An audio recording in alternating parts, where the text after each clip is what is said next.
Good morning, student. Yesterday we learned about combination of errors. In this lecture, we are learn various examples and numerical brainstorm on percentage error and combination of errors. Now we are starting from very simple example. Example number 2.8 of NCERT. Temperature of two bodies measured by a thermometer are T1 equal to 20 plus minus 0.5 degree centigrade and T2 equal to 50 plus minus 0.5 degree centigrade. Okay, first one is 20 plus minus 0.5 T1 पहले thermometer से measure किया and T2 equal to 50 plus minus 0.5 degree centigrade जो कि दूसरे thermometer 0.7 भी हो 0.8 भी हो उससे हमको कोई मतलब नहीं है डिग्री सेंटीग्रेड.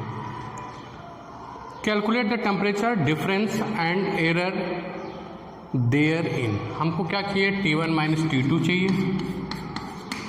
इसमें एरर कितना है वो भी फाइंड आउट करना है question mark. Okay, basically in their temperature difference मैंने कल पढ़ाया था कि एडिशन और सब्ट्रैक्शन के लिए सेम रूल फॉलो होता है. The same rule follow in addition and subtraction. और ये भी बताया था कि अगर कहीं पे मल्टीप्लिकेशन और डिवीजन वाली क्वांटिटी हो कॉम्बिनेशन ऑफ एरर्स में उसमें भी सेम रूल्स फॉलो होता है जो कि फ्रैक्शनल एरर का था. इसके पहले वाले पीरियड में हमने पढ़ा था. तो T1 माइनस T2, तो T1 माइनस T2 करना है, कर सकते हो. No, temperature difference means T2 minus T1. ज़्यादा में से कम को क्या करेंगे, माइनस करेंगे. We have to find out temperature difference. This is example number 2.8 of NCERT.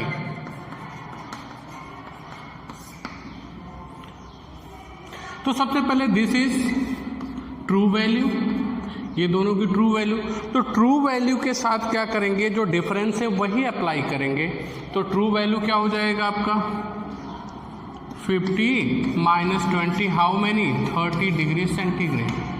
लेकिन एरर्स जो हुए, एरर्स अगर टेम्परेचर प्लस भी करना हो, अगर T2 प्लस T1 भी करना होता, तो अगर मान लो T2 प्लस T1 करना होता तब इन दोनों को सिंपली जो ट्रू वैल्यू थे, this is true value, this is average absolute error. अगर मान लो हमको T2 प्लस T1 करना होता तो क्या करते, इन दोनों को ऐड कर देते, 70 आता. लेकिन एरर्स यहाँ पे क्या हो जाएंगे, ऐड होंगे. That means 0 plus 0.5 plus 0.5 how many 1 degree centigrade. लेकिन अगर हमको डिफरेंस भी चाहिए तो मैंने बताया था कि कभी भी एरर्स, गलतियां कभी माइनस नहीं होती हैं. All they are added together. Minus करना होगा तब भी एरर्स को ऐड करेंगे, प्लस करना होगा तो करेंगे ही करेंगे. Is that clear. तो सबसे पहले ट्रू वैल्यू का T2 minus T1 is 50 minus 20, this is 30. Errors delta T equal to 0.5 plus 0.5 how many 1. Is that clear.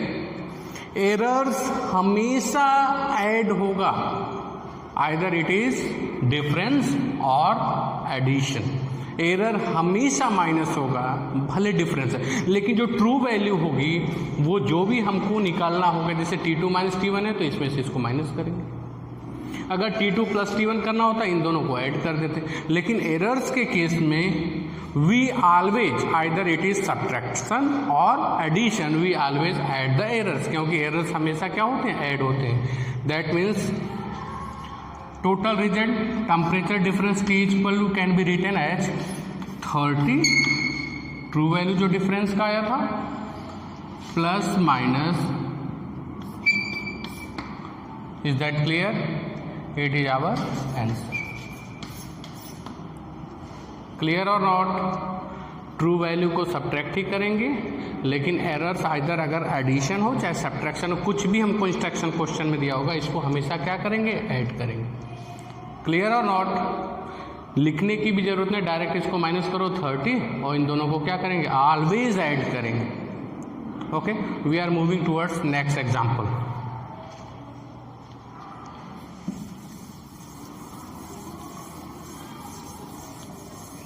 This is degree centigrade.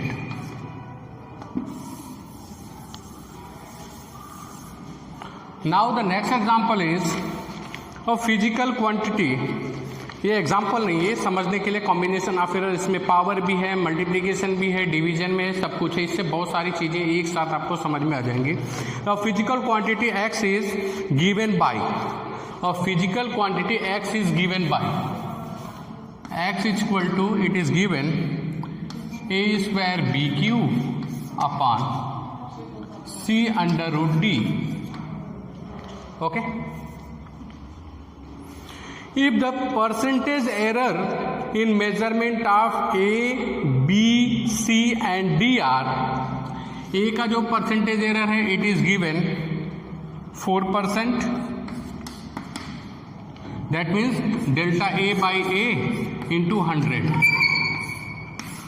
क्या है बेटा, delta A by A into 100 is equal to 4.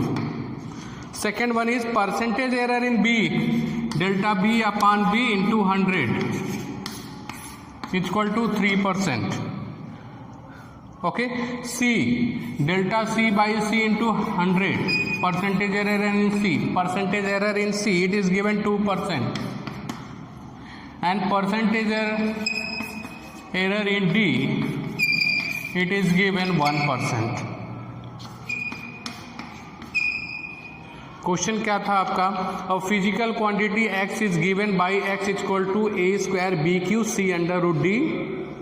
If the percentage error in measurement of a, b, c and d are 4%, 3%, 2% and 1% respectively, calculate percentage error in x.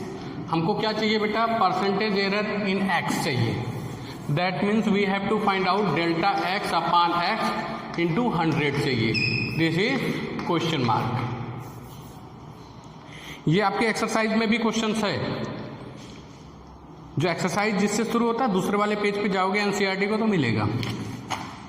Okay, this is our question. A physical quantity which is given a square b Q upon c under root d, and the percentage error in A is 4, percentage error in B in 3%, percentage error in C is 2% and percentage error in D is 1% respectively. It is given. We have to find out percentage error in X, जो ये measured quantity. तो सबसे पहले क्या करेंगे इसका solution करने के लिए,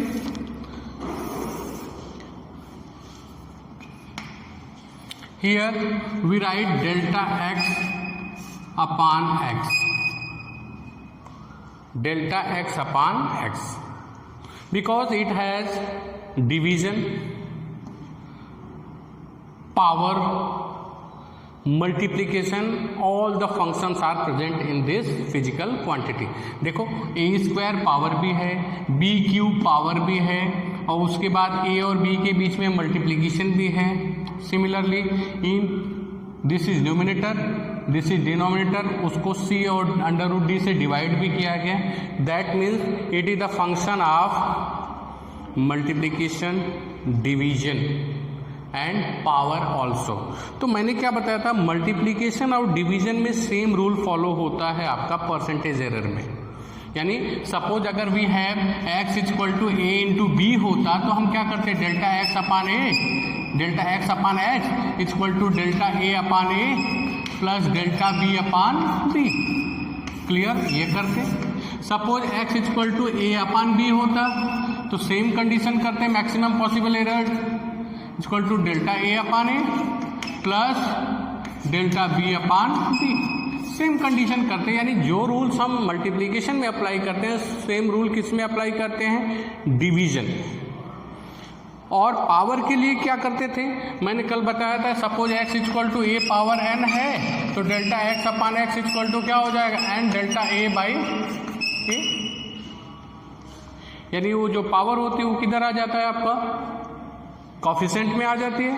नाउ एक एक को पकड़ते चलेंगे. Here a square we can write delta A upon A, power 2 थी तो पावर किधर आ जाएगी, आगे आ जाएगी। अब बीच में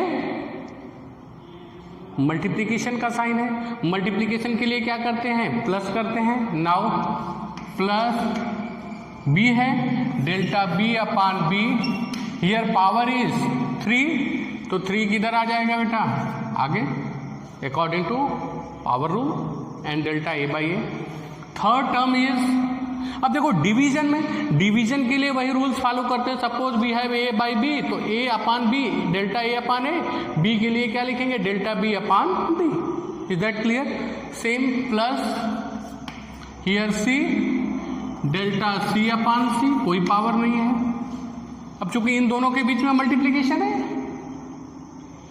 क्या करोगे बेटा, plus delta D by D, यहाँ पे रूट का मतलब पावर कितना होता है, 1/2, तो 1/2 क्या हो जाएगा, आगे आ जाएगा। अंडर रूट डी का मतलब हो जाएगा डी टू दी पावर 1/2, तो पावर सामने आ जाए। This is maximum possible error, fractional error. Now we have to find out delta X by X into 100, delta X upon X into 100, left में multiply करेंगे तो राइट में भी multiply करेंगे। 2 delta A by A plus 3 delta B by B plus delta C by C plus 1/2 delta D by D into 100। Left में भी multiply किया, right में भी, because we have to find out percentage error in X, measure quantity is X. Now delta X upon X into 100 is equal to 100 का multiply individually सबके साथ कर देंगे, ब्रैकेट को ब्रेक कर देंगे। 2 delta A by A into 100, ऐसे एक एक को ब्रैकेट में ले लेंगे। इसका मल्टीप्लाई इसके साथ भी होगा, plus 3 delta B by B into 100। Is that clear? Plus delta C by C into 100 plus 1/2 delta D by D into 100 हो जाएगा। Is that clear? और सारी वैल्यूज पुट कर देंगे। Delta A by A into 100, percentage error in A is given 4%, 2 into 4 plus 3 delta B by B into 100 is 3 into 3 plus delta C by C into 100 is equal to 2% plus half, d में percentage error 1%, 1। Now 8 plus 9 plus 2 plus half means 0.5, that means 19.5%. This is our answer. Take a screenshot. Basically this is all the combination, power, multiplication, division. Okay, now we are moving towards next example. Is that clear? Okay.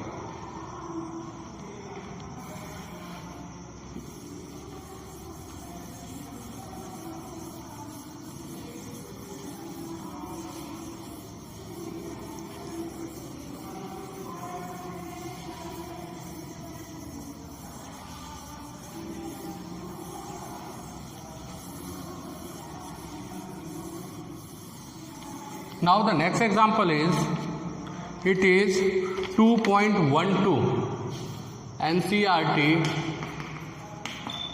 2.12. It is given the period of oscillation of a simple pendulum is t equal to 2 pi under root L by G, as we know that. Full stop. Measured value of L is 20 centimeter.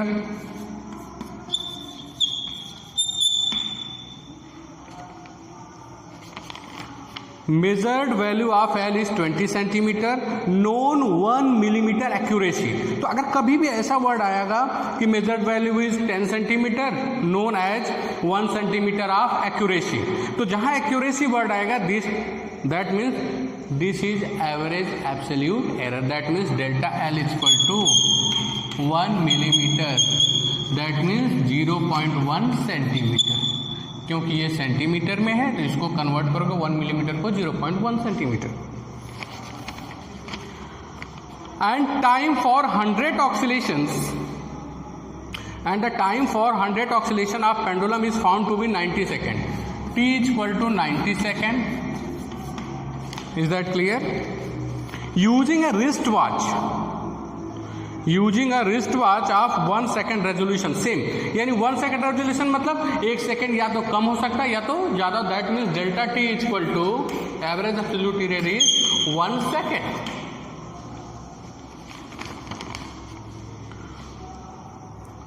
In the determination of small g, what is accuracy in the determination of small g? This is the question.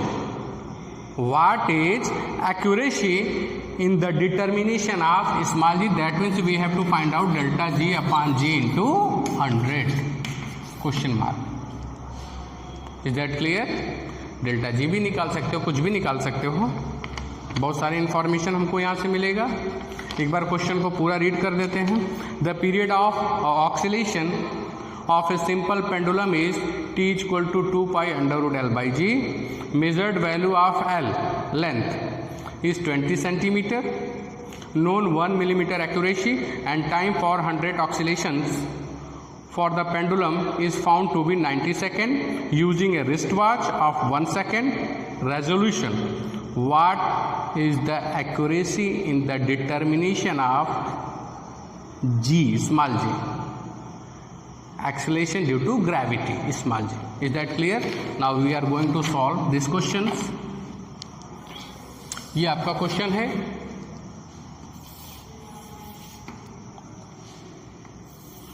This is solution. Here we have to find out determination of accuracy in small g. तो सबसे पहले g को एक तरफ करना पड़ेगा। जब तक g को हम सेपरेट नहीं करेंगे, आइसोलेट नहीं करेंगे, तो g की वैल्यू में delta g by G into 100 find out नहीं कर सकते। तो क्या होगा बेटा, उसके लिए क्या करेंगे, square both side, T square is equal to left and right में दोनों तरफ स्क्वायर करेंगे, 4 pi square L upon G. Is that clear? ये रूट स्क्वायर करोगे तो हट जाएगा, मैं लिख नहीं रहा हूँ, स्क्वायर बोथ साइड। अब जी को मेरे को आइसोलेट करना है because we have to find out determination of accuracy in small g. G को इधर लाओगे, टी स्क्वायर को इधर लेके जाओगे, जी को लेफ्ट में मूव कराओगे और टी स्क्वायर को राइट तरफ डिनोमिनेटर में। वो तो आप सिंपल मैथमेटिक्स है, आप जानते हो। Now it is g is equal to 4 pi square l by t square. Is that clear? Okay. अब ये सोचेंगे हमको एरर्स निकालना है, fractional error, delta g by g के पास जाना है। तो इसमें क्या है, आपका डिवीजन है, L upon T square, L upon T square, यानी इसमें हमको कॉम्बिनेशन ऑफ एरर का डिवीजन का केस लगेगा। और हम जानते हैं, as we know that same rule is apply for multiplication and division. Division के साथ साथ इसमें पावर भी है, तो बिल्कुल इजी है। देखो क्या करेंगे, delta G upon G is equal to, इसका कोई भी एवरेज एब्सोल्यूट एरर या फ्रैक्शनल एरर नहीं होगा किसी भी कांस्टेंट वैल्यू की। जो वैल्यू ही कांस्टेंट है, जैसे पाई की वैल्यू 3.14 है, उसका स्क्वायर क्या होगा, कांस्टेंट होगा, उसको मेजर करने की जरूरत। जो चीज़ हम मेजर्ड करते हैं अनसर्टेनिटी उसमें आती है, तो इसको लेने की कोई ज़रूरत नहीं। कभी भी अगर फ्रैक्शनल एरर निकालना हो, रिलेटिव एरर्स निकालना हो, परसेंटेज एरर निकालना हो, whatever question you have, then constant को हम निकाल देंगे, उसको लेने की कोई ज़रूरत नहीं, क्योंकि कांस्टेंट वैल्यू फिक्स वैल्यू होती है, उसमें अनसर्टेनिटी का कोई चांस नहीं होता है। Now it can be written as l है, डेल्टा एल अपान एल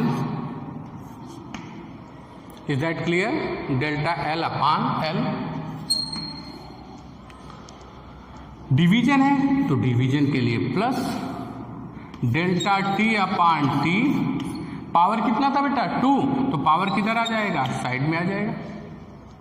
लेकिन हमको क्या चाहिए? परसेंटेज। दोनों तरफ क्या करेंगे? 100 से मल्टीप्लाई, तो क्या हो जाएगा? Put the value and get the answer. Put the value, get the answer. Delta L की वैल्यू 0.1 अपान एल की value 20 centimetre. Is that clear? Plus 2 delta T 1 second,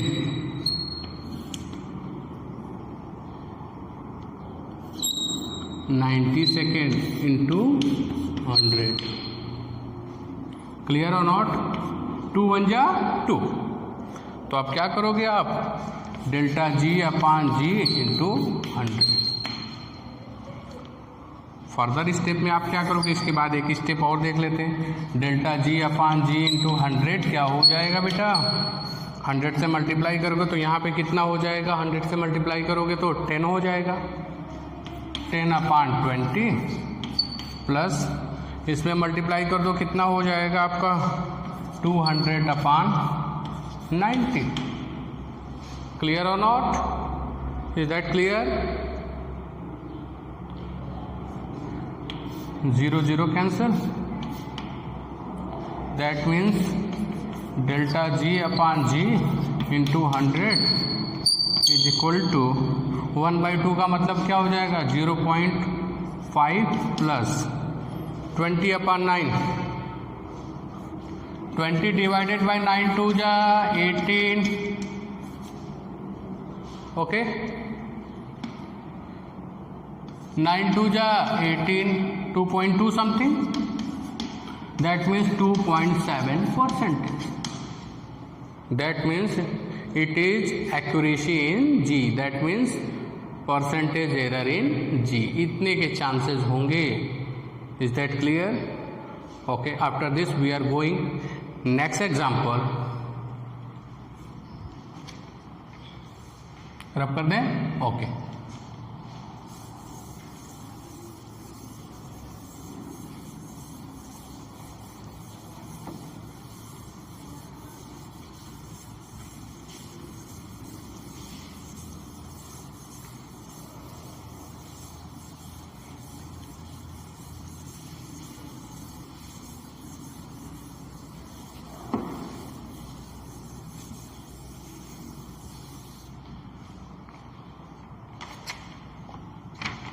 Next question is, which is example number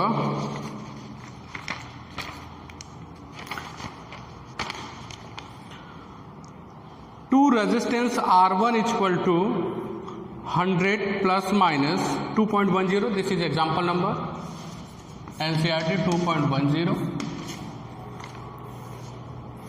2 resistance R1 is equal to 100 plus minus 3 ohm and R2 is equal to 200 plus minus 4 ohm are connected, A part in series, B part in parallel. Find equivalent resistance. First we have to find out, find equivalent resistance. उसने बोला A, find equivalent resistance in A series combination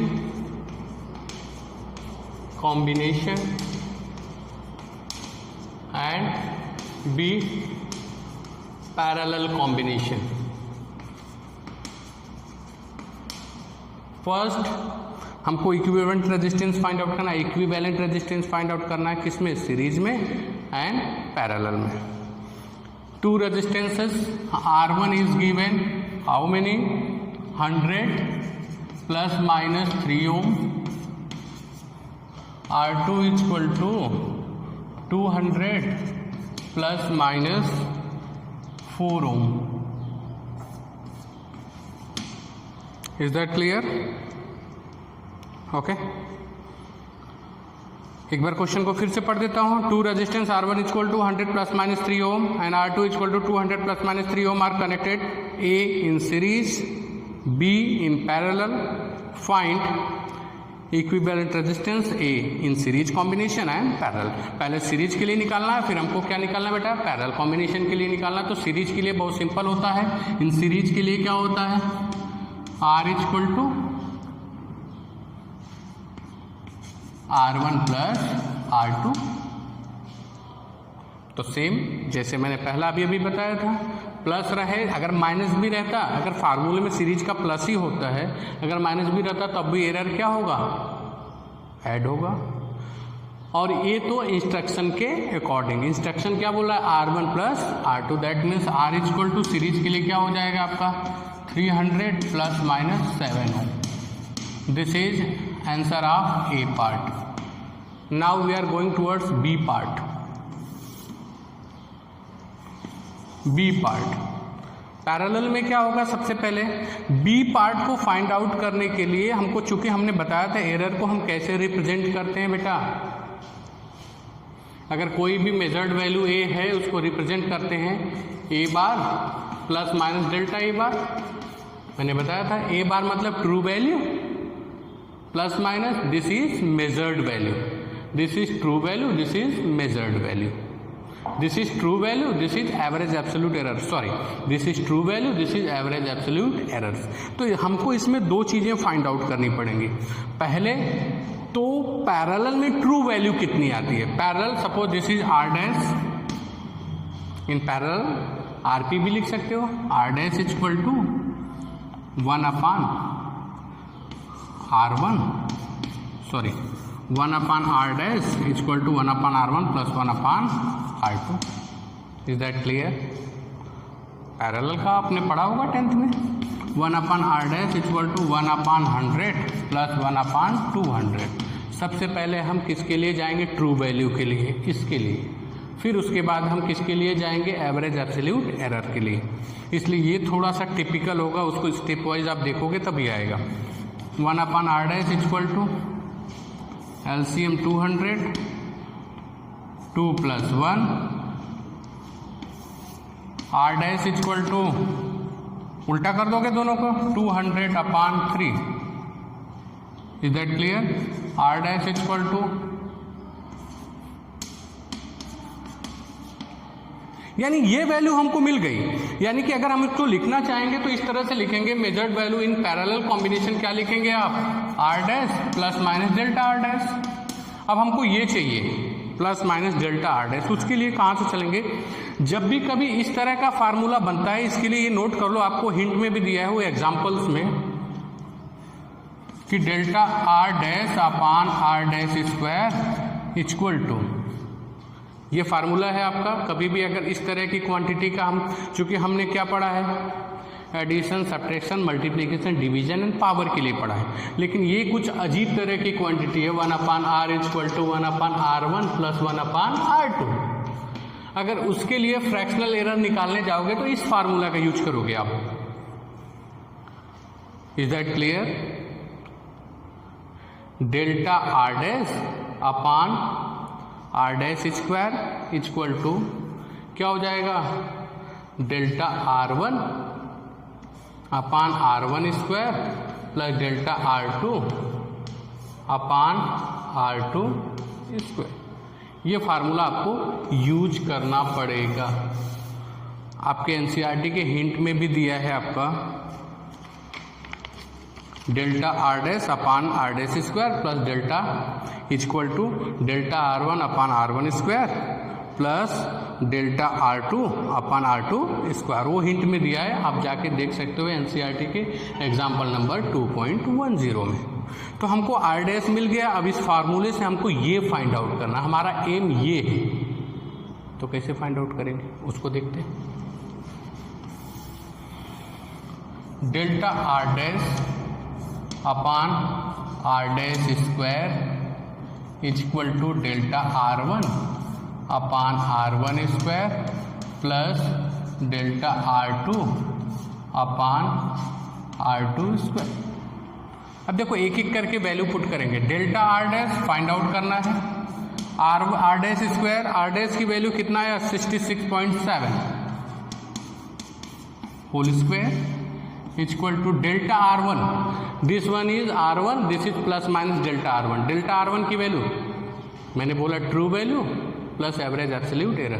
this is R1, this is plus minus delta R1. Plus minus delta R1 it is delta R1 is 3 upon R1 square 100 whole square. Is that clear? This is delta R2, this is R2. Delta R2 is 4. R2 square 200 square.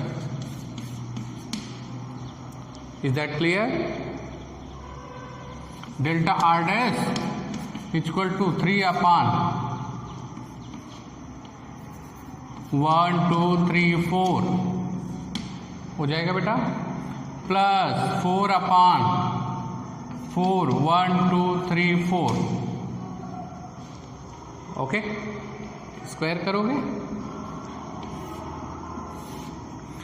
ये पूरी चीज यहाँ पे क्या था, denominator में था, left hand side में. When ever it is going right hand side it is multiply in this side. इस साइड क्या कर देंगे, मल्टीप्लाई कर देंगे इनटू 66.7 होल स्क्वायर. ये इधर डिवाइड था, इधर जाके क्या हो गया, मल्टीप्लाई. Is that clear? अच्छा, मल्टीप्लाई कर दोगे delta R dash equal to ये हो जाएगा आपका 3 into 66.7 whole square upon plus 4 into 66.7 whole square upon क्या हो जाएगा बेटा, इज दैट क्लियर? इसको सॉल्व करोगे we get delta R dash is equal to 1.8. Is that clear? we get delta r dash is equal to 1.8. now we can write that